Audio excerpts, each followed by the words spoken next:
My name is Moxie Marlinspike. I'm from the Institute for Disruptive Studies. I don't really like introductions, so I wanted to take this time to introduce somebody else, two friends of mine, who are probably two of my favorite people in the world. We're hiking through Kurdish Iraq, and were kidnapped by the Iranian military. And as of this Saturday, they will have been in Iranian prison for exactly 1 year. So anyway, I think about them all the time, and I just want other people to know that there are people, stuck in jail in Iran. But today I want to take some time to think about privacy. And what I want to do is start by looking into the past, thinking about the things that we thought were important, the threats that we thought we faced, the things that we thought were worth working on. And then I want to take some time to talk about how I think trends have sort of changed, and then look into the future of things that I think are going to be important moving forward, things that I'm interested in working on, and perhaps other people might be interested in working on as well. So looking into the past, the sort of technology narrative of the 90s was largely dominated by this thing, the web browser, right? When Netscape first introduced Netscape Navigator, it was almost revolutionary, and a lot of people moved to immediately capitalize on that knowledge. One of the major players that wanted to protect their interests were Microsoft, and so they introduced Internet Explorer. And at that moment, the technology narrative was transformed from more than just the web browser to this war between web browsers, the browser wars. And we all know how that turned out. But at the same time, there was another war that was happening, and it was just as fierce, and perhaps more important, although much more subtle.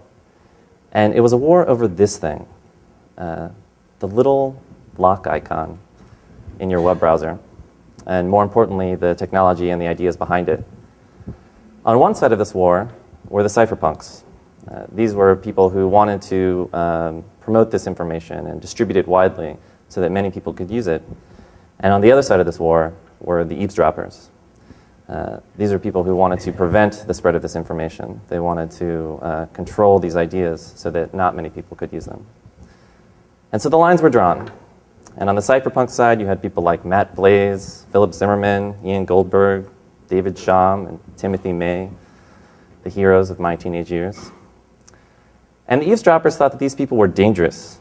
In fact, their ideas scared the fuck out of them.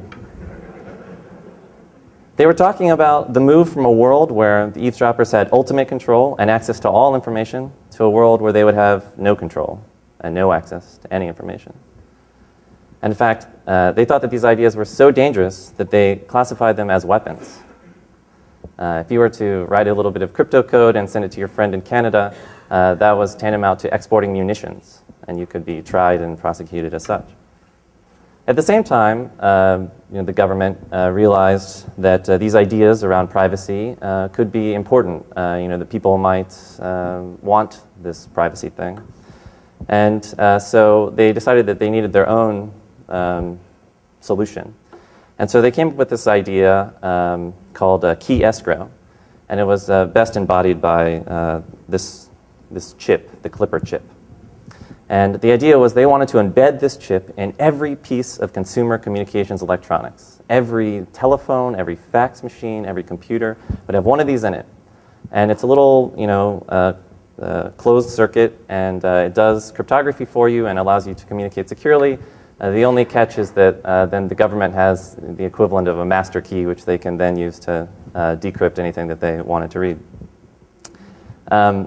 And so their problem was that cryptography is not a banana, which is to say that it is difficult to treat information as an object. That if I have a banana and I share it with one person, there is still only one banana in the world. If they share it with another person, there is still only one banana in the world. If, however, I share an idea with somebody or information with somebody, then now there are two copies, and each time somebody shares something, there's the potential for an exponential explosion. And so this was made worse for them by the cypherpunks mantra, cypherpunks write code.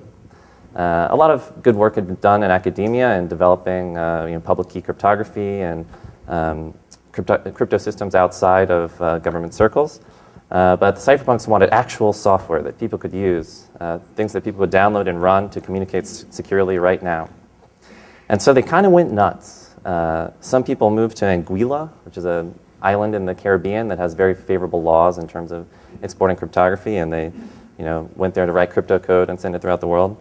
Other people had some more creative strategies. In 1995, Philip Zimmerman, in conjunction with MIT Press, published this book called PGP, Source Code and Internals.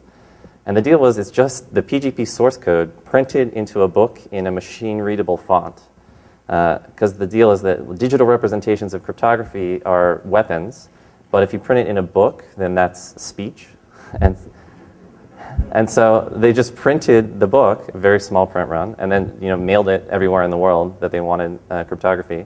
And then those people just scanned it back in because it was a machine-readable font, and now everybody had PGP. So anyway, these strategies continued, and people were very successful in distributing cryptography throughout the world, and people ramped up their efforts more and more. And then in 2000, suddenly the Clinton administration repealed all of the significant laws regulating the export of cryptography. And it sort of seemed like the game was over, that the world was won, that the cypherpunks had won this war. And if you go back and you look at their predictions, their first prediction, their sort of ultimate prediction, turned out to be incredibly prescient, right? Which is just that cryptography would inevitably become ubiquitous.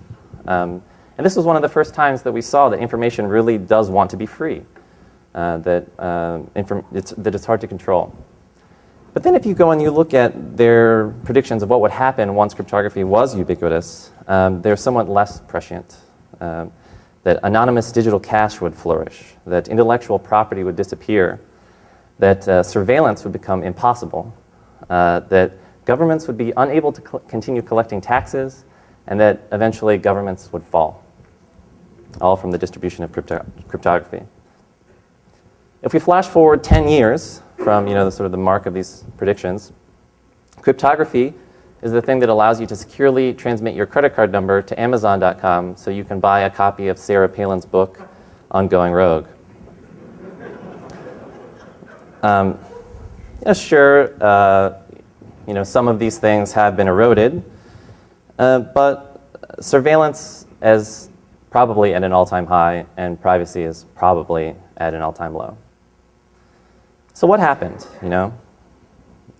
We thought we were, engaged in this war, and it seemed like we won, and here we are in this strange situation. Well, I think my sort of thesis here is that in many ways I feel like the cypherpunks were preparing for a future. And the future that they anticipated was fascism. But what we got was social democracy. And it's not necessarily better, it's just different. So let me give you an example. How many people here would feel good about a law that required everyone to carry government-mandated tracking devices on them at all times? One person, you have to leave. You're not welcome here. Yeah, pretty much nobody, right? Nobody feels good about that law. So that's fascism, right? That's the fascist world that the cypherpunks anticipated. Now let me ask another question. How many people here carry a cell phone? Right. Everybody. Pretty much, I'm guessing everybody in this room carries a cell phone. And that's social democracy, right? But so ultimately, what is the difference between a government-mandated tracking device and a cell phone, right? I mean, logistically, they're the same. Your cell phone records your real-time position and reports that to a telecommunications company that is required by law to turn that information over to the government. So what is the difference between a government-mandated tracking device and a cell phone? I mean, no difference, right? Like, if we were all supposed to be carrying government-mandated tracking devices, we'd be riding in the streets right now, but we're not riding in the streets, so why? But you do, choice. There you go. You choose to carry a cell phone, whereas, the government would make you do this other thing. So let's talk about choice. Never in my wildest dreams did I think that I would have a cell phone. I mean, why would I? There are these mobile tracking devices, there are mobile bugs, they operate over an insecure protocol. And yet I do. I have one, and I carry it with me all the time. I have it with me right now. Well, I think if we look at the way that people tend to organize and communicate in groups, often there are sort of informal connections that allow people to communicate and collaborate, that bind people together. And if you introduce sort of a more codified communications channel, there's this well-known problem called the no network effect, where now if I invent this thing and I start using it, my problem is that if I'm the only one using it, it's not really worth very much, that the value of a network is in the number of nodes that are connected to it.